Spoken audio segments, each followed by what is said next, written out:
ఉంచినట్లయితే ప్రార్థన చేసుకుందాం. మహాగణుడా, మహోన్నతుడా, పరిశుద్ధుడా, కృపగల తండ్రి, నీ బంగారు పాదములకు వందనాలు, స్తోత్రములు చెల్లిస్తున్నాం నాయన. గత వారమంతా నీ రెక్కల కింద దాచుకొని మరొకసారి నీ సన్నిధిలో, నీ పునరుద్ధ ఆరాధనలో మేమందరం కూడా చేరి నేను స్తుతించుటకు దేవ మాకు ఇచ్చినటువంటి భాగ్యమును బట్టి మీకు వందనాలు. ఇప్పటి వరకు పాటల ద్వారా, ప్రార్థన మరియు ఆరాధన ద్వారా నిన్ను స్తుతించుంటున్నాం. ప్రాముఖ్యమైన సమయంలో ఉంటుండగానైనా నీ వాక్యం వినుటకు దేవ మాకు ఆసక్తిని దేవ మరి దయచేయమని, దేవ వినగలిగే చెవులు, గ్రహించే మనసు, హృదయం మాకు దయచేయమని అడుగుచున్నాం. పరలోకపు స్వరమును దేవా నీ దాసుని ద్వారా మీరు ఎత్తిపట్టుకొని దేవా మాకు కావాల్సినటువంటి ఆత్మీయ ఆహారం మాకు వినిపించమని, దేవ ఇక్కడ ఉన్నటువంటి ప్రతి ఒక్కరు కూడా భయముతో, భక్తితో నీ వాక్యం వినుటకు మీరు కృప చూపమని యేసు పరిశుద్ధ నామములో ప్రార్థన అడిగి వేడుకొని పొంది ఉన్నాము తండ్రి, ఆమేన్. దేవునికి మహిమ కలుగునుగాక. హల్లెలూయా. దేవుని వాక్యాన్ని మనం ధ్యానించుకుందాం. పరిశుద్ధ గ్రంథాలు తెరిచి కొరింథీయులకు రాసిన మొదటి పత్రిక దయచేసి శ్రద్ధగా వినండి. 14వ అధ్యాయము 8వ వచనాన్ని మనం చూద్దాం. చక్కగా దేవుని వాక్యాన్ని విందాం. మరియు బూర స్పష్టము కాని ధ్వని ఇచ్చినప్పుడు యుద్ధమునకు ఎవడు సిద్ధపడును అనే మాట మనం చూస్తాం. మరొకసారి చదువుతున్నాను వినండి. బూర స్పష్టము కాని ధ్వని ఇచ్చినప్పుడు యుద్ధానికి ఎవడు సిద్ధపడును అనే మాట మనం చూస్తున్నాం. చిన్న ప్రార్థన. పరిశుద్ధ నిలుచును నేను అల్పుడను కానీ నీ శిలువ చాటును మరుగుపరుచుకొని మీరే మా అందరితో ముచ్చటించండి, మాట్లాడండి, హెచ్చరించండి.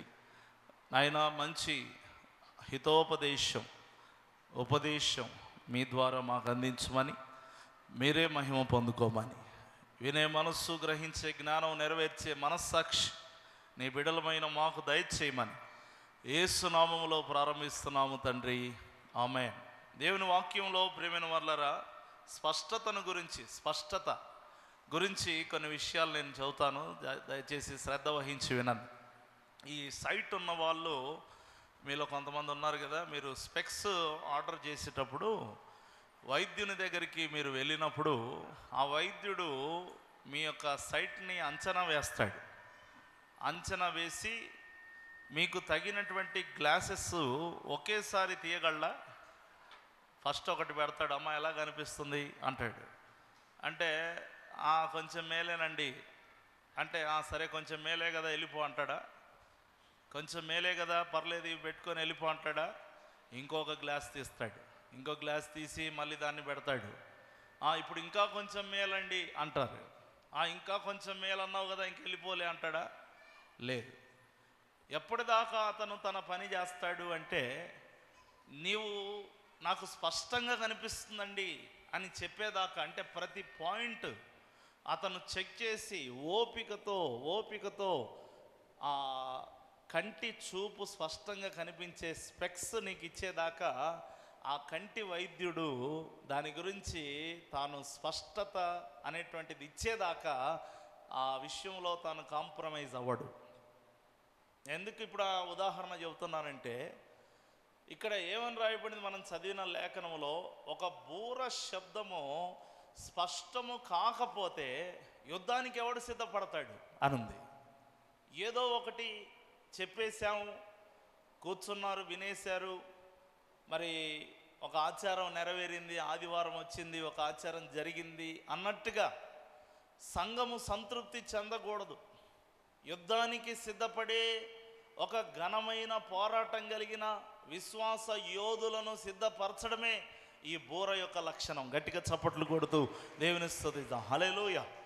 క్రైస్తవ్యం అనేది ఒక సరదాగానో ఒక ఆచారంగానో నెరవేర్చేటువంటి ఒక ప్రక్రియ కాదు, అదొక ఆత్మ సంబంధమైనటువంటి పోరాటమని వాక్యము సెలవిస్తాం. ఈ బూర శబ్దము స్పష్టం కాకపోతే ఎవడు యుద్ధానికి సిద్ధపడడు. అంటే ఇక్కడ సమస్య ఎక్కడ మొదలైంది? బూర శబ్దము స్పష్టత లేకపోతే అనే మాట మనం చూస్తున్నాం. జాగ్రత్తగా వినండి. చాలామంది దైవ సేవకులు ఏదో ఒకటి చెప్పేద్దాం, ఏదో ఒకటి మరి 4 మాటలు చెప్పి ముగించేద్దాం అనేటువంటి లెక్కలో ఉండి ఉండవచ్చు. కానీ అనేక మంది దైవ సేవకుల భారం ఏంటంటే, ఇదిగో 1 గంట 2 గంటలు సమయం కుదుర్చుకొని ఈ కుమార్తె లేదా ఈ తల్లి లేదా ఈ పురుషుడు దేవుని మందిరానికి దేవుడు ఆకర్షించుకున్నాడు. ఎలాగైనా సరే ఈ బిడ్డను సిద్ధపరచాలి, ఎలాగైనా సరే వీళ్ళను దేవుని యొక్క రాజ్యానికి, ఇహలోకమందు జరిగేటువంటి ఆత్మ సంబంధమైన యుద్ధానికి వీళ్ళను సిద్ధపరచాలి అని తాపత్రయమో ఒక దైవజనుడికి ఖచ్చితంగా ఉంటుందని ప్రభుపేట నేను తెలియజేస్తా ఉన్నాను. జాగ్రత్తగా మీరు వినండి, కొన్ని విషయాలు నేను చెప్పి ముగిస్తాను. ఒకసారి యేసు ప్రభుతో శిష్యులు ఏమంటారంటే, నువ్వు ఇప్పుడు చాలా స్పష్టంగా మాట్లాడుతున్నావయ్యా అన్నారు. చాలా స్పష్టంగా మాట్లాడుతున్నావు అన్నారు. అప్పుడు యేసు ప్రభు ఏమన్నాడు తెలుసా? అవును నిజమే, ఇప్పుడు దాకా తికమకగా మాట్లాడాను, ఇప్పుడు స్పష్టంగా మాట్లాడుతున్నాను అని అనలేదు. మీరు ఇప్పుడు నమ్ముతున్నారా అన్నాడు. నేను ఎందుకు ఈ మాట జ్ఞాపకం చేస్తున్నానంటే, మీరు రండి యోహాను సువార్త 16వ అధ్యాయంలో 29వ వచనం చూడండి. 16వ అధ్యాయం 29వ వచనం. ఇదిగో ఇప్పుడు నీవు స్పష్టముగా నువ్వు మాట్లాడుచున్నావు అన్నాడు. అప్పుడు యేసు ప్రభు ఏమన్నాడు కింద వచనాల్లో? మీరు ఇప్పుడు నమ్ముతున్నారా అన్నాడు. నేను ఇప్పుడే స్పష్టంగా మాట్లాడుతున్నా అనలేదు, ఆయన ఎప్పటి నుంచో స్పష్టంగా మాట్లాడుతున్నాడు. మీకు అర్థమవుతుందా? కొన్నిసార్లు స్పష్టంగా దైవజనుడు మాట్లాడుతున్నా కూడా మీకు మనస్సుకు ఎక్కదు, లేదా హృదయానికి అది మీరు ఇమిడ్చుకోరు హృదయానికి. ఎందుకోసమో తెలుసా? అవిశ్వాసం వల్ల. మీరు ఇప్పుడు నమ్ముతున్నారా అంటే, నేను ఎప్పటి నుంచో స్పష్టంగా మాట్లాడుతున్నాను, ఎప్పటి నుంచో నేను మిమ్మల్ని రక్షించే విధంగా, మిమ్మల్ని బలపరిచే విధంగా నేను మాట్లాడుతున్నాను. కానీ మీరు ఇప్పుడు అంటున్నారు ఇప్పుడు స్పష్టంగా మాట్లాడుతున్నావని. మీరు ఇప్పుడు నమ్ముతున్నారా అని చెప్పాడు. ఇక్కడ కూర్చున్న వారికి కూడా నేను ఇదే ప్రశ్న వేస్తున్నా. ఎన్నోసార్లు దేవుడు దైవజనుల ద్వారా, వాక్యము ద్వారా స్పష్టంగా దేవుడినితో మాట్లాడుతున్నాడు, క్లారిటీగా దేవుడినితో మాట్లాడుతున్నాడు. ఏదో మంత్రోచ్చాదన చేసి నీకు అర్థం కానిటువంటి ఆ యొక్క విషయాలను ఏదో జపించట్లేదు. ఇక్కడ నీవు కూర్చున్నంతసేపు, దేవుడు నీతో మాట్లాడుతున్నంతసేపు, ప్రతి వారము కూడా నీకు అర్థమయ్యే విషయాలు, నీకు అర్థమయ్యే విధంగా దేవుడు చక్కగా నీతో మాట్లాడుతున్నాడు. సమస్య ఎక్కడొచ్చిందంటే, నువ్వు నమ్మే దగ్గర సమస్య వచ్చింది. ఎక్కడొచ్చింది సమస్య?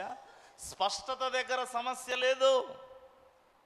దైవ సేవకుడు ఏదైతే మాట్లాడుతున్నాడో అది దేవుని చిత్తములో మీకు కావలసినటువంటి వాక్కునే దేవుడు విడుదల చేస్తున్నాడు. కానీ ఇక్కడ సమస్య మీరు నమ్మడం, మీరు విశ్వసించడం, మీరు ఆ మాటను ఏ రీతిగా మీరు స్వీకరిస్తున్నారు అనేటువంటి విషయాన్ని బట్టి ఈ వాక్యం మీలో పనిచేస్తుందా లేదా, ఈ బోర శబ్దము మిమ్మల్ని సిద్ధపరుస్తుందా లేదా అనడానికి ప్రాముఖ్యమైన సంకేతం ఏంటంటే ప్రియులారా, మీరు నమ్మాలి. ఎప్పుడైనా దేవుడు ఏది మాట్లాడినా మీరు నమ్మాలి. ఏవేవో ఏమండి, ఇప్పుడు పిచ్చి కోతలు, కారు కోతలు అంటారు కదా, వాటినే నమ్ముతారు కదా మీరు. ఏమండి, కొండెములను నమ్ముతారు, కొన్ని అభాండాలను నమ్ముతారు, కొన్ని మరి వ్యర్థమైనటువంటి ముసలమ్మ ముచ్చట్లను నమ్ముతారు. కానీ జీవము గల దేవుని వాక్కును ఏం చేయరు? నమ్మరు. మీరు వినువారు మాత్రమే ఉందరు కానీ గ్రహింపరు, నమ్మరు అని వాక్యం సెలవిస్తుంది. ఎన్నో విషయాలు నమ్ముతాం మనం, ఎన్నో మూఢాచారాలు నమ్మేస్తాం మనం, ప్రేమైన వర్లరా. కానీ దేవుడు మన జీవితాలను చక్కపరచాలని, చక్కగా యోగ్యంగా సిద్ధపరచాలని, యుద్ధ సన్నద్ధుల వలె ఈ లోక పోరాటంలో జయోత్సవాన్ని మనకు ఇవ్వాలని ఆశపడుతూ మాట్లాడుతున్న దేవుని మాటలకు మనం చెవినివ్వం, హృదయాన్ని ఇవ్వం. ఒకవేళ ఇచ్చినా ఇలాగే చెబుతారులే, ఇవన్నీ మన జీవితంలో ఎప్పుడు జరగాలి అని నమ్మకము లేని పరిస్థితిలో మనము కూర్చుంటాం. మనం ఎప్పుడైనా దేవుడు మాట్లాడేటప్పుడు మనం ఏం చేయాలండి? హృదయపూర్వకంగా మనం నమ్మాలి. నమ్ముట నీ వలనైతే నమ్మువానికి సమస్తము సాధ్యమని సెలవిస్తూ ఉంది. రైట్.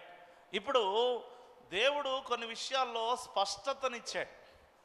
అయితే ఇప్పటికీ కూడా దాని మీద రకరకాలైనటువంటి అస్పష్టత కలిగిన డాక్ట్రిన్స్ లేదా బోధనా విధానాలు మనకు బయట ప్రపంచంలో కనిపిస్తున్నాయి. అందులో మొదటిది ఏంటంటే క్రీస్తు ఎవరు, క్రీస్తు ఎవరు అనే దాని మీద ఇప్పటికీ చాలామందిలో స్పష్టత లేదు. యెహోవా వేరు, క్రీస్తు వేరు, పరిశుద్ధాత్ముడు వేరు అని బోధించే వాళ్ళు చాలామంది ఉన్నారు. తండ్రి వేరు, కుమారుడు వేరు, పరిశుద్ధాత్ముడు వేరు అని బోధించేవారు చాలామంది ఉన్నారు. దీని గురించి బైబిల్ స్పష్టత ఇవ్వలేదా? ఎందుకండి ఫలాని దైవజనులు అలా మాట్లాడతారు, ఫలాని దైవజనులు ఇలా మాట్లాడతారు, ఆ డినామినేషన్ అలా అంటది, ఈ డినామినేషన్ ఇలా అంటది, క్రీస్తు ఎవరు, క్రీస్తు ఎవరు అనే దాని మీద మీ బైబిల్లో స్పష్టత లేదా అనేటువంటి అన్యులు ఉన్నారు. వారికి మరియు మీకందరికీ నేను చెబుతున్నా, ఆల్రెడీ దేవుడు స్పష్టతనిచ్చాడు. గట్టిగా చప్పట్లు కొడుతూ దేవుని స్తుతిద్దాం. హల్లెలూయా. క్రీస్తు మర్మమును గురించిన స్పష్టత రాయబడింది పరిశుద్ధ గ్రంథములో. నేను 3 అద్భుతమైన స్పష్టతలు నేను తెలియజేస్తా. ఖచ్చితంగా ఒక క్రైస్తవుడికి ఉండవలసిన 3 క్లారిటీలు నేను చెప్పి ముగిస్తాను ఈరోజు. అందులో మొదటిది దేవుని మర్మమై ఉన్న క్రీస్తు, అంటే క్రీస్తే దేవుడు అనే మర్మం. కొలస్సీలకు రాసినటువంటి పత్రిక 2వ అధ్యాయము 2వ వచనం చదవండి. నేను ఎంతగా పోరాడుచున్నానో మీరు తెలుసుకొనగోరుచున్నారు. వారు ప్రేమయందు అతకబడి సంపూర్ణ గ్రహింపు యొక్క సకల ఐశ్వర్యమును కలిగిన వారై దేవుని మర్మమై ఉన్న క్రీస్తును, ఈ మాట అండర్లైన్ చేసుకోండి, ఏ క్రీస్తు? దేవుని మర్మమై ఉన్న క్రీస్తును స్పష్టముగా తెలుసుకొన్నవారై. గట్టిగా చప్పట్లు కొడుతూ ఒకసారి దేవుని స్తుతిద్దాం. హల్లెలూయా. మీకు అర్థమవుతుందా ఏం చెప్పదలిచాడు దైవజనుడు? అయ్యా మీరు స్పష్టంగా తెలుసుకోవాలి, దేవుని మర్మమే క్రీస్తు, దేవుడే క్రీస్తు, క్రీస్తే దేవుడు. అవునండి, పౌలు చెప్పాడు, పేతురు చెప్పాడు, వాళ్ళు చెప్పారు, వీళ్ళు చెప్పారు, యోహాను చెప్పాడు. మరి యేసు ప్రభు ఎక్కడా నేను దేవుడినని చెప్పలేదే, నేను తండ్రినని చెప్పలేదు అని మీరు అంటారు, అన్యులు అంటారు, మతోన్మాదులు అంటారు. వారికి కూడా ఒక స్పష్టత నేను ఇస్తా ఉన్నా, జాగ్రత్తగా వినండి. దేవుని మర్మమై ఉన్న క్రీస్తుని స్పష్టముగా తెలుసుకోవాలి. ఎవరు తెలుసుకోవాలి? ముందు క్రైస్తవులు తెలుసుకోవాలి. నిజమేనండి, యేసు ప్రభు తండ్రికి మొరపెట్టాడు కాబట్టి ఆ తండ్రి వేరండి, కుమారుడు వేరండి అని మీరు అనకూడదు. దయచేసి మీరు గమనించండి, క్రీస్తు దేవుని మర్మమై ఉన్నాడు. ఆనాడు యెషయా ప్రవక్త కూడా ప్రవచిస్తూ ఏమన్నాడు? ఇదిగో ఏలైనగా మనకు శిశువు పుడతాడు, కుమారుడు అనుగ్రహించబడతాడని చెబుతూ ఈయనే ఆలోచనకర్త, ఆశ్చర్యకరుడు, బలవంతుడైన దేవుడు. ఎవరు? ఈ శిశువే బలవంతుడైన దేవుడు. ఇంకొకటి, ఈ శిశువే నిత్యుడగు తండ్రి, ఆయనే తండ్రిగా ఉన్నవాడయుండి కుమారుడుగా మన మధ్యలోనికి ఈ లోకానికి దిగి వచ్చాడు. యేసు ప్రభు నేను దేవుడనని ఎక్కడా చెప్పుకోలేదా? లేదా నేను తండ్రినని ఎక్కడా చెప్పుకోలేదా? చెప్పుకున్నాడు. ఒకనాడు ప్రియమైన వాళ్ళరా, యూదులు ఆయన చుట్టూ పోగై ఆయనను అవమానిస్తూ లేదా అనుమానిస్తూ, ఈయన ఎవరు ఒక ప్రవక్త అనుకోవాలా, ఒక బోధకుడు అనుకోవాలా, ఈయనను ఎవరు అనుకోవాలి, లేదా మరియా యోసేపుల కుమారుడు అనుకోవాలా, ఈయనను ఏమని మేము లెక్క కట్టాలి? క్రీస్తేనాయన, ఈయన దేవుని యొక్క మరి నడిపింపులో వచ్చినటువంటి ఒక ప్రవక్త, లేకపోతే ఈయననే దేవుడా అని ఆయన చుట్టూ పోగై అనుమానించే గుంపు.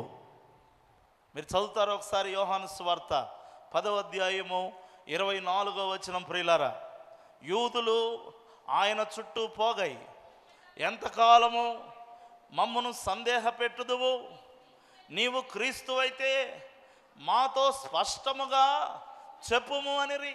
ఎంతకాలం మమ్మల్ని సందేహపెడతావు, మాకు స్పష్టత లేదు అంటున్నారు వాళ్ళు. ఏమంటున్నారండి? మాకు స్పష్టత లేదు, నువ్వేనా క్రీస్తువు, లేదా ఇంకొకటి కొరకు మేము కనిపెట్టాలా? మాకు స్పష్టత లేదు. చుట్టూ పోగయ్యారు కానీ ఏం లేదు. ఈనాడు చర్చిలో కూర్చున్నా చాలామందికి ఏం లేదు. ఏమండి చెప్పాలి, వాళ్ళకన్నా స్పష్టత లేదు. మనకి వినే ఓపిక కూడా. వినని వాళ్ళు ఒకసారి గట్టిగా చెప్దాం, హల్లెలూయా. ఓకే, అందరు వింటున్నారు, సంతోషం. బాగా వినండి. వాళ్ళు ఏమంటారు, వారు చుట్టూ పోగయ్యారు, యేసు ప్రభు చుట్టూ వారు ఉన్నారు, కానీ వారు అంటున్న విషయం ఏంటంటే, మాకు నువ్వెవరో స్పష్టత లేదు. ఎవరో తెలుసా యేసయ్య, చెబుతా నేడు వినవయ్య అని రోడ్ల మీద కాదు చెప్పాల్సిన, కొంచెం చర్చిలో కూడా చెప్పాల్సిన పరిస్థితి వస్తుంది. ఎందుకంటే దేవుని మందిరావరంలో కూర్చున్న వారికి కూడా, దేవుని చుట్టూ పోగైన వారికి కూడా, దేవునిని అనుసరిస్తున్న వారికి కూడా క్రీస్తు ఎవరు అన్న స్పష్టత లేని వారిగా ఉన్నారు. ఆయన ఎవరు అనే స్పష్టత లేనందువల్ల అప్పుడు ప్రభు అన్నాడు, ప్రియమైన వాళ్ళరా, ఆయన అన్న మాట, అందుకు యేసు మీతో చెప్పి తిని కానీ మీరు నమ్మరు అన్నాడు. శిష్యులతో అదే అన్నారు. నువ్వు ఇప్పుడు స్పష్టంగా మాట్లాడుతున్నావంటే అక్కడ నమ్మకం గురించే మాట్లాడాడు. ఇప్పుడు చుట్టూ పోగే అసలు నువ్వెవరు అని అడుగుతున్న వారితో కూడా ప్రభు అన్నాడు, మీరు నమ్మరు కాబట్టి మీకేం లేదు, స్పష్టత లేదు. 2 క్వశ్చన్లకు ఒకటే ఆన్సర్. మీరు నమ్మరు కాబట్టి నా మాటలు మీకు స్పష్టంగా అర్థం కావు. ఇక్కడ మీరు నమ్మరు కాబట్టి నేనెవరో మీకు తెలియదు. అంటే ఇక్కడ సమస్య అంతా ఎక్కడ దాగి ఉందండి? నమ్ముటలో. ఇక్కడ కూర్చున్న వారందరూ, అమ్మా మీరు ప్రభుని నమ్ముకున్నారా అంటే నమ్ముకున్నామండి. ఏమండి, నమ్ముకున్నాం. మరి నమ్మితే ఆయన మాటల స్పష్టత నీకు అర్థమవుతుందా? మొదటి ప్రశ్న. మరి నమ్మితే ఆయన ఎవరో నీకు అర్థమవుతుందా? కొంతమందికి ఏమో ఆయన మాటలు అర్థం కావు, కొంతమందికి ఏమో ఆయన ఎవరో అర్థం కాదు. దయచేసి మీరు గమనించండి.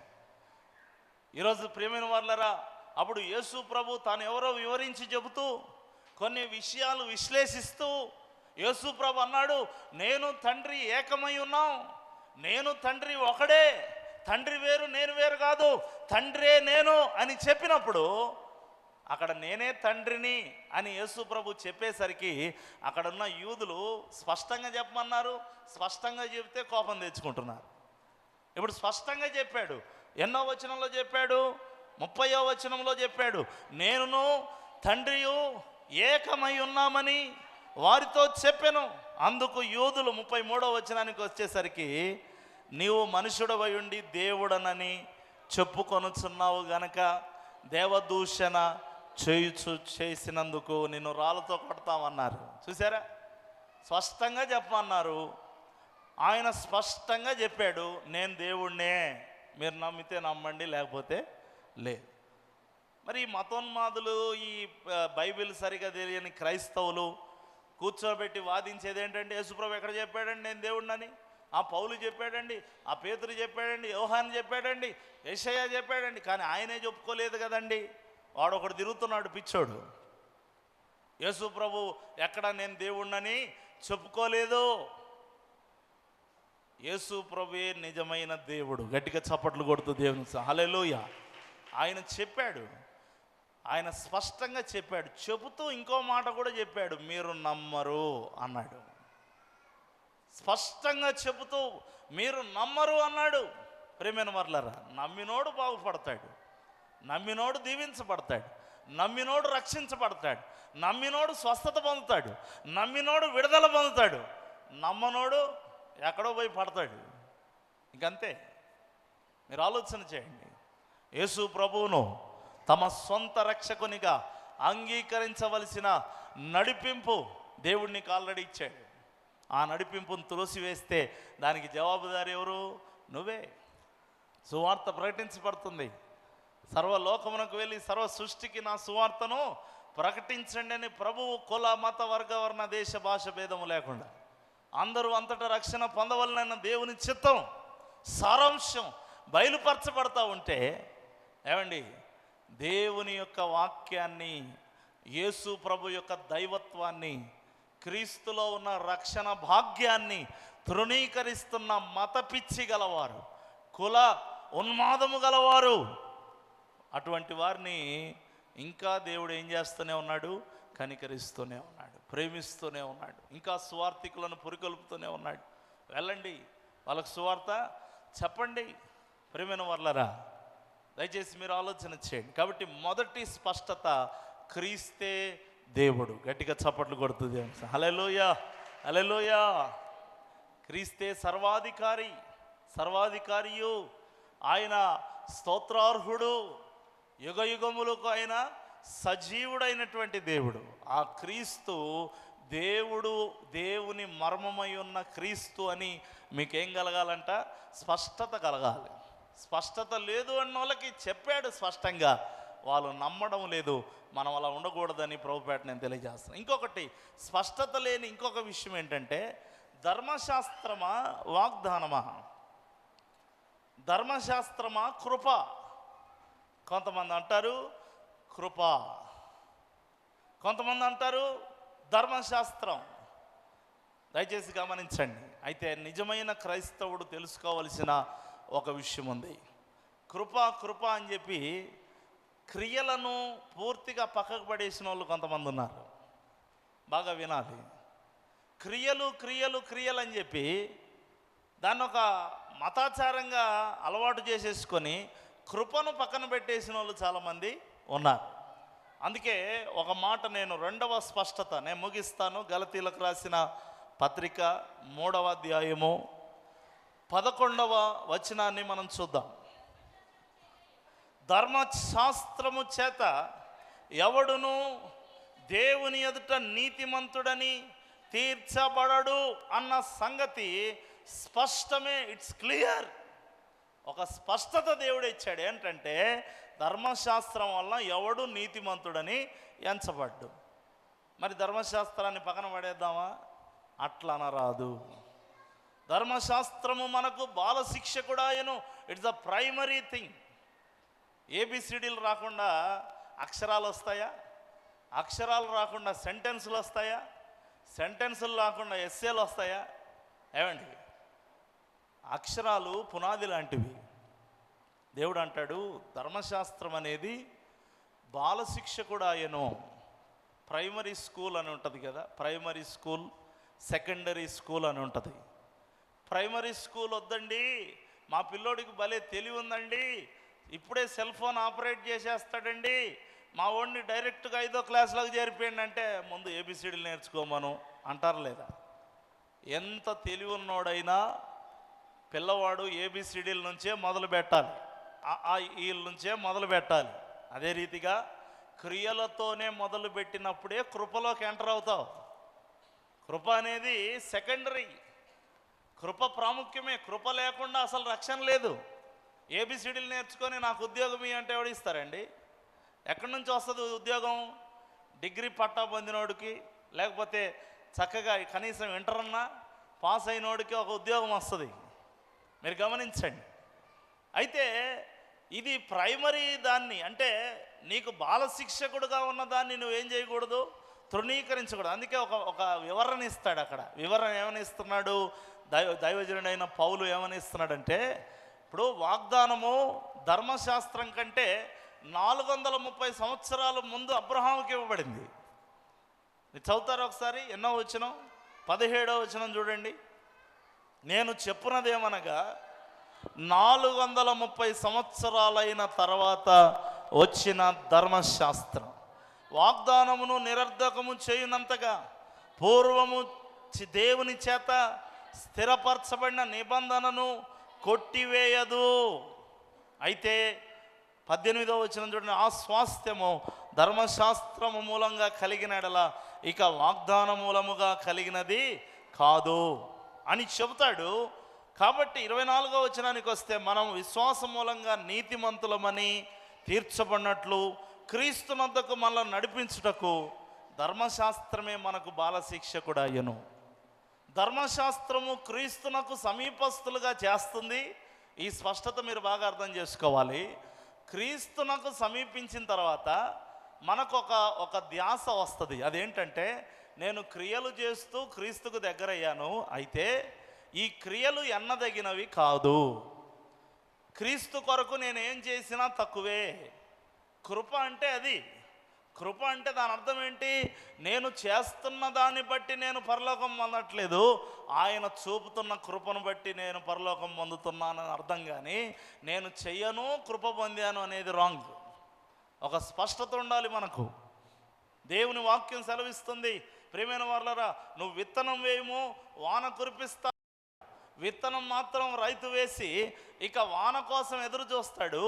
వాన పడిన తర్వాత వాన పడ్డం వరకే రైతు ఎదురు చూస్తాడా? అది మొక్కగా ఎదగడానికి రైతు ఎదురు చూస్తాడు, అది చెట్టుగా మారడానికి రైతు ఎదురు చూస్తాడు, అది ఫలములు ఇవ్వడానికి రైతు ఎదురు చూస్తాడు. ఇంకా రైతు చేసింది ఏమిటి అంటామా మనం? రైతు చేసింది ఏముంది? విత్తనం వేసాడు అంతే అంటామా మనం? అతను వేసిన విత్తనమే ఆ మొక్కకు, ఆ చెట్టుకు, ఆ ఫలాలకు, ఆ వర్షము పడిన దాని చోటున ఒక ఫలము రావడానికి రైతే కారణం. నీ జీవితంలో కూడా నువ్వు చేసే క్రియలు విత్తనం అంతటివే, కానీ సమస్త ఫలానికి ఆ క్రియలే. అందుకే దీనిని గురించి యాకోబు స్పష్టతనిస్తాడు. విశ్వాసము క్రియలు లేనిదైతే అది మృతము అన్నాడు. గట్టిగా చప్పట్లు కొడుతూ దేవుని స్తుతిద్దాం. హల్లెలూయా. అంటే ఇప్పుడు ఏమని చెప్పదలిచాడు భక్తుడు? కృప అనేటువంటిది క్రియలు లేకపోతే జరగదు, క్రియలు అనేటువంటిది కృప లేకపోతే వ్యర్థం. Balanced Christianity. కృప కృప కృప అని చెప్పుకుంటూ దేవుని యొక్క నియమావళిని, దేవుని యొక్క క్రమాన్ని తృణీకరించవద్దు. ఒక పాస్టర్ గారు అంటాడు, నేను బార్ షాప్లో కూడా కృప అని తలంచుకుంటూ వెళ్ళిపోతా అంటాడు. పోతావా? కృప అని తలంచుకుంటూ పబ్బులోకి వెళ్ళిపోతావా? కృపాని తలంచుకుంటూ సినిమా థియేటర్లోకి వెళ్ళిపోతావా? అదే నువ్వు చెప్పే బోధ?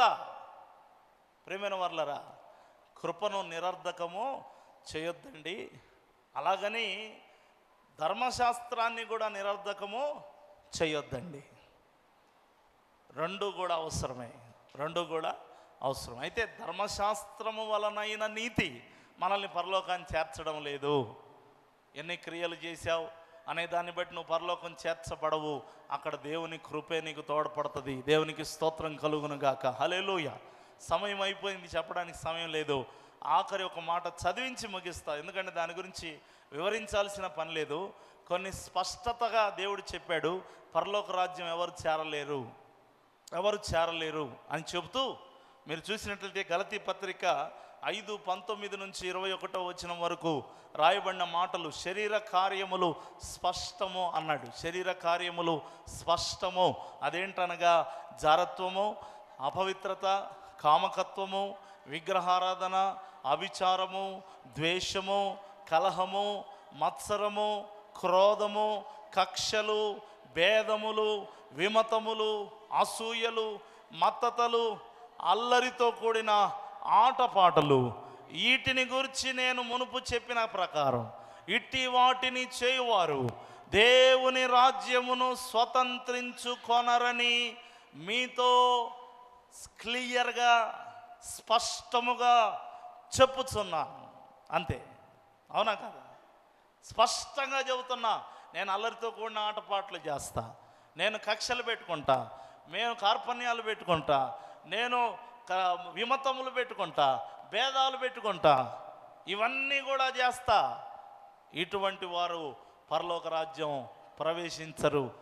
మీతో ఇంతకుముందు చెప్పాను, ఇప్పటి వరకు చెప్పాను, ఇప్పుడు చెప్తున్నా, రేపైనా ఇదే చెబుతా. అలాంటి వారు దేవుని రాజ్యములో స్వతంత్రించుకొనరు. స్పష్టంగా 3 క్లారిటీస్ దేవుడు చాలా క్లియర్గా ఇచ్చాడు. ఎవరు క్రీస్తు అనే స్పష్టత ఇచ్చాడు. ధర్మశాస్త్రానికి కృపకు సంబంధించిన స్పష్టత దేవుడు ఇచ్చాడు. అసలు పరలోకానికి ఎవడు అడుగు పెడతాడో కూడా దేవుడు స్పష్టత ఇచ్చాడు. ఈ మాటలు మీ హృదయంలో దేవుడు ముద్ర వేసి కొంచెం సీరియస్ క్రిస్టియన్స్గా, అంటే ఒక నిజమైన క్రైస్తవులుగా, ఏమండి అడప డూప్లికేట్ క్రైస్తవులు చాలామంది ఉన్నారు. ప్రభు అని పిలుచు ప్రతివాడు నావాడు కాదని వాక్యం సెలవిస్తుంది. కాబట్టి మీరు గమనించండి, ఈనాడు ఎంతోమంది కాలేజెస్ నుంచి బయటకు వస్తారు. డిగ్రీ కాలేజెస్ నుంచి, ఇంజనీరింగ్ కాలేజెస్ నుంచి, లేకపోతే రకరకాల కాలేజెస్ నుంచి బయటకు వస్తారు. ప్రతోడు ఉద్యోగం సంపాదించి సెటిల్ అయిపోయాడా? మీరు చెప్పండి. అస్సలు పనికి రాకుండా బయట తిరిగే వాళ్ళు కూడా ఉన్నారు. ప్రయోజకులైన వారు ఉన్నారు. ఈరోజు ప్రయోజకులైన క్రైస్తవులుగా మనము ఉండుదుముగాక, నిజ క్రైస్తవులుగా మనము ఉండుతుముగాక, అన్నిటికంటే ముఖ్యంగా స్పష్టత కలిగిన క్రైస్తవులుగా మనం ఉండుదుముగాక. నేను చాలా క్లియర్గా ఉన్నాను, నేను నిజమైన క్రైస్తవుడిగా జీవిస్తాననే స్పష్టత నీకు ఉన్నప్పుడు ఎవడు నిన్ను మభ్యపెట్టలేడు, ఎవడు కూడా నిన్ను వెనక్కి లాగలేడు, ఎవడు బలహీనపరచలేడు.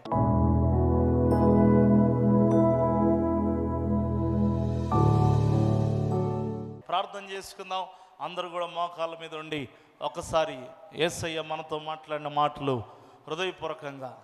ఆనాడు యేసు ప్రభు స్పష్టంగానే ఎన్నోసార్లు మాట్లాడాడు, కానీ శిష్యులు చాలా ఆలస్యంగా, ఇప్పుడు నువ్వు స్పష్టంగా మాట్లాడుతున్నావు అన్నప్పుడు యేసు ప్రభు ఇప్పుడు నమ్ముతున్నారా అన్నాడు. ఎన్నోసార్లు దేవుడు మనతో స్పష్టంగా మాట్లాడినా మనకు ఎందుకు స్పష్టత లేదంటే మనలో నమ్మకం లేదు. యేసు ప్రభుతో అన్నాడు, యూదులు చుట్టుముట్టి ఆయన చుట్టూ పోగై అడుగుతున్నారు, నువ్వెవరో మాకు స్పష్టంగా చెప్పు అని అన్నప్పుడు నేను స్పష్టంగా చెబుతాను కానీ మీరు నమ్మరు అన్నాడు. నమ్మకం లేకపోవడమే స్పష్టత లేకపోవడానికి కారణం. ఈనాడు దేవుడి సన్నిధిలో ఉన్నావు, దేవుడంటే సరైన నమ్మకం నీకు లేదు కాబట్టి, దేవుడంటే సరైన స్పష్టత నీకు లేదు. There is no clarity because you don't believe Jesus Christ. యేసయ్యను నువ్వు అంగీకరించలేదు, నమ్మలేదు. నువ్వు దేవుని చుట్టూ పోగైన యూదుల్లాగా ఉన్నావు, కానీ దేవుడంటే నమ్మకం లేదు, దేవుడంటే విశ్వాసం లేదు. అందువలన స్పష్టత లేదేమో. ఈరోజు ఈ వాక్యం ద్వారా దేవుడు నిన్ను బలపరచునుగాక, ఒక స్పష్టత నీకు ఇచ్చునుగాక, ఒక నిజమైన స్పష్టత కలిగిన క్రైస్తవుడిగా దేవుడు నిన్ను క్రైస్తవురాలిగా ఆశీర్వదించునుగాక. దేవా, విత్తబడిన వాక్యాన్ని నీరుగట్టి ఫలింప చేయమని యేసు నామములో పొంది ఉన్నాము తండ్రి. ఆమేన్, ఆమేన్.